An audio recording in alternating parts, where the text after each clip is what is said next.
So we want to help you understand what kind of job it is you want. At this Montreal nonprofit, counselors guide people through the labyrinth of resumes and interviews.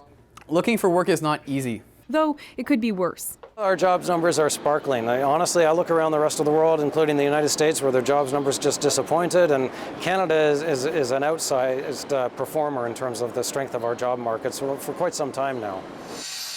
That paints a rosy picture, though the sheer number of options for some is overwhelming. There's just so many out there, and it's like, it takes so much time. Then I would spend like up to 5 hours per day looking for jobs. And then I'm like, hey, that's enough for today.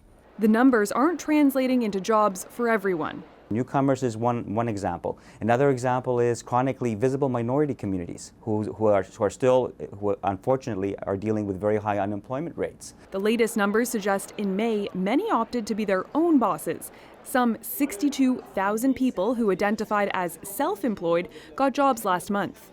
In a country like Canada, the self-employed sector is hugely important. It's a very vibrant part of the economy in terms of creating jobs and creating economic activity. So when we see a number like that, it's a good underpinning to Main Street economic activity in the country. Staff here say whether you want to work for yourself or someone else, the key is to keep your skills current. I think the future's bright. I think that you always have to be, lifelong learning now is the new buzzword, right? So even after you graduate, lifelong learning is what you should be doing. Though he warns against taking today's sunny skies for granted, he says the market can always change. Jayla Bernstein, CBC News, Montreal. Okay, now we have Vashi Kapellas, host of CBC News' Power and Politics, joining us for more on the significance of this in Ottawa. So Vashi, this will all bode well for Justin Trudeau.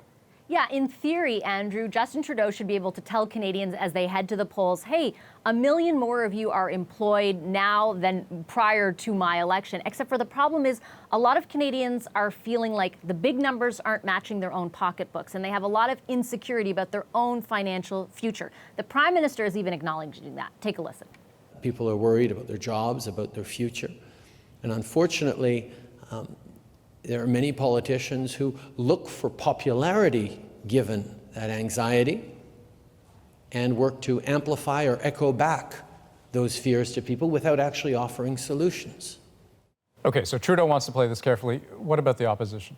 Well, they kind of have to play it carefully, too. You've seen those ads during the Raptors games where they're sort of drilling down on that idea of economic insecurity, except for the numbers, as we've been talking about, don't back that up. So they're going to have a kind of tough slodge ahead trying to mishmash those messages together for the electorate as we head into the election campaign, too. Andrew? Okay, Vashi Kapellas, thanks so much.